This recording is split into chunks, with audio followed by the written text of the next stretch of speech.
Hello दोस्तों। आज की कहानी शुरू करूं उससे पहले आप लोगों से एक छोटा सा निवेदन है कि चैनल को सब्सक्राइब जरूर कर लीजिएगा और आपको इस कहानी के सभी भाग इसी चैनल पे मिलेंगे। तो चलिए आज की कहानी शुरू करते हैं। अब तक की कहानी में प्रकाश जी चेतन और किशोर जी के साथ सलोनी के पास आए। उन्हें अपने पास आता देख सलोनी उनसे कहने लगी कि तुझे तेरी मौत यहाँ खींच कर लाई है। सलोनी की बात सुनकर प्रकाश जी उससे बोले, कौन है तू और क्यों आया है यहाँ? लेकिन सलोनी ने उसकी बात का कोई जवाब नहीं दिया और चुपचाप अपनी उंगली जमीन पर गोल गोल घुमाने लगी। अब कहानी आगे। प्रकाश जी की तेज आवाज़ सुनकर सलोनी ने जोर से चिल्लाते हुए अपना हाथ जमीन में दे मारा और जोर से चीखती हुई अपना मुंह ऊपर करके बोली, मरेगा तू, मरेगा। आज तेरी मौत तुझे यहाँ खींच लाई है। सलोनी ने जैसे ही अपना चेहरा ऊपर किया, चेतन और किशोर जी के डर के मारे पसीने छूटने लगे।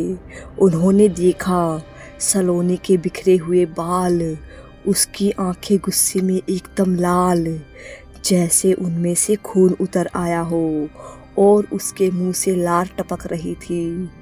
पूरे सर में मिट्टी भरी हुई और पूरा चेहरा मिट्टी से सना हुआ। चिता की जो रोशनी थी अब धीरे धीरे कम हो चली थी।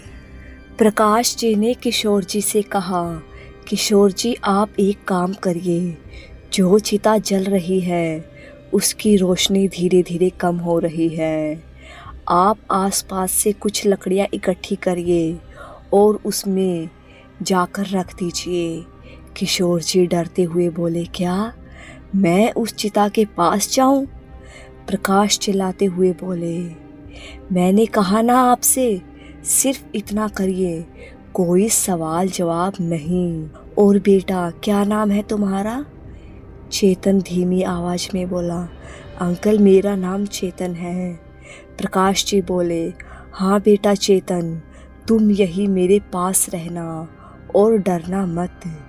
इस वक्त ये तुम्हारी बीवी नहीं है, इसके अंदर बैठा शैतान है जो उस बेचारी से यह सब कुछ करा रहा है। जो हाल है आज इसका, वह सब उसी की वजह से है।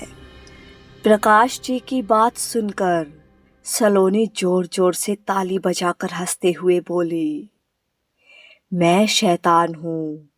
अरे वाह, लगता है पूरी जानकारी लेकर आया है मेरे बारे में। और क्या कहा, ये इसकी बीवी नहीं है इस वक्त? तो सुन, ये इसकी कहाँ हुई, यह तो मेरी है जो भी है। और खबरदार अगर किसी ने इसको हाथ भी लगाया तो सब जान से जाओगे।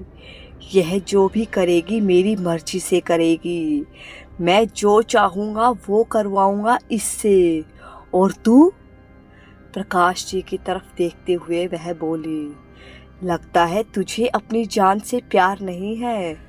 तुझे तेरी बीवी बच्चों का ख्याल है कि नहीं है? या फिर अपनी बीवी को विधवा और बच्चों को अनाथ बनाने का सोचकर ही आया है? चला जा यहाँ से, नहीं तो तेरा वो हाल करूँगा कि तेरी चिता भी यही जलेगी अभी।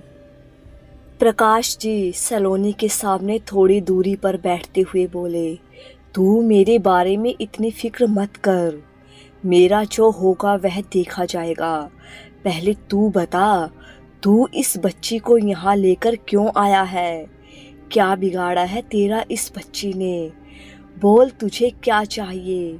कोई भेंट चाहिए, कोई बलि चाहिए तो बता, वो तुझे मिल जाएगी।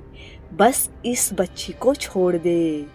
प्रकाश जी की बात सुनकर सलोनी अपनी मुट्ठी में मिट्टी भरकर प्रकाश जी की तरफ फेंकती हुई बोली, अच्छा तो बलि देगा मुझे तू? तू खुद यहाँ बलि बनने आया है, खुद की बलि देगा। और मैं नहीं जाऊँगा, मुझे बस यह चाहिए, यह दुल्हन है मेरी, दुल्हन, समझा ना? मैं इसके बिना कहीं नहीं जाऊंगा। इतना कहकर सलोनी फिर से पेड़ की तरफ अपना मुंह करके उसे अपनी बाहों में भर के चूमने लगी। प्रकाश जी ने चेतन से धीरे से कहा, इस पर जो भी शैतान है बहुत ताकतवर है। तुम एक काम करो, मैं इसे अपनी बातों में उलझा लेता हूँ। तुम पीछे से जाकर इसके बाल पकड़ लेना कसकर, चाहे कुछ भी हो जाए किसी भी हाल में इसके बाल छूटने नहीं चाहिए। उसके बाद जो होगा वह मैं देख लूँगा। सलोनी चाहे तुमसे कुछ भी कहे, जब तक मैं ना कहूँ उसके बाल मत छोड़ना। प्रकाश जी जैसे ही उठकर खड़े हुए, सलोनी जोर जोर से आवाज़ें निकालने लगी। जंगल में एकदम से जोर जोर से हवाएं चलने लगी। दूर दूर से कुत्तों के भौंकने की आवाज़ें आने लगी।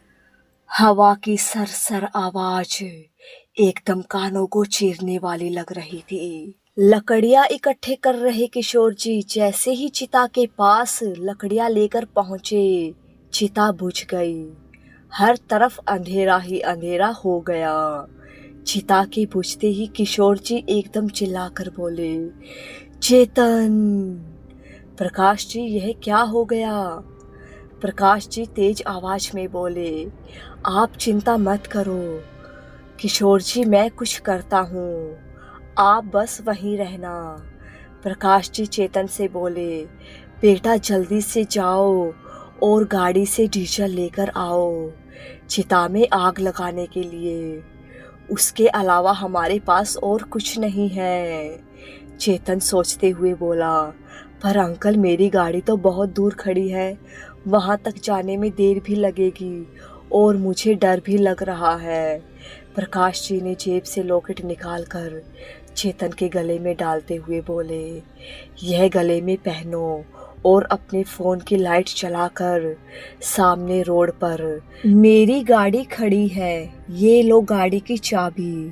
प्रकाश जी चेतन को चाबी देते हुए बोले, उसमें रखा है डीजल, अब जल्दी से जाओ और लेकर आना, और रास्ते में चाहे कोई कुछ भी कहे कुछ मत सुनना। यह शैतान पूरी कोशिश करेगा तुम्हें भटकाने की। चाहे कोई तुम्हें आवाज़ लगाए या रोके, ना किसी की सुनना और ना ही रुकना, बस तुम मेरे पास आना। हो सकता है ये शैतान तुम्हारे घर वालों की आवाज़ निकाले, पर तुम किसी की कोई बात नहीं सुनना। तुम बस डीजल लेकर मेरे पास आना, तब तक मैं इसे संभालता हूँ। तुम जल्दी से जाओ, देर मत करो। चेतन गले में लॉकेट पहनकर फ़ोन की लाइट जलाकर डरते डरते सड़क की तरफ चल दिया। उधर किशोर जी डर के मारे वहीं बैठ गए। सलोनी अभी भी जोर जोर से चीख रही थी। तभी प्रकाश जी वहीं ज़मीन पर बैठकर जोर जोर से मंत्रोच्चारण करने लगे। सलोनी की चीख और भी तेज हो गई। प्रकाश जी भी और जोर जोर से मंत्रोच्चारण करने लगे। इधर अनीता जी और छवि दोनों डर की वजह से एक दूसरे को कसकर गले लगाकर बैठे थे। चेतन जैसे ही सड़क पर गाड़ी के पास पहुंचा और गाड़ी को खोलकर डीजल की छोटी सी कैन लेकर जंगल की तरफ चल पड़ा, तभी पीछे से आवाज़ आई, चेतन बेटा कहाँ जा रहा है? मेरे पास आ जाओ, मुझे बहुत डर लग रहा है।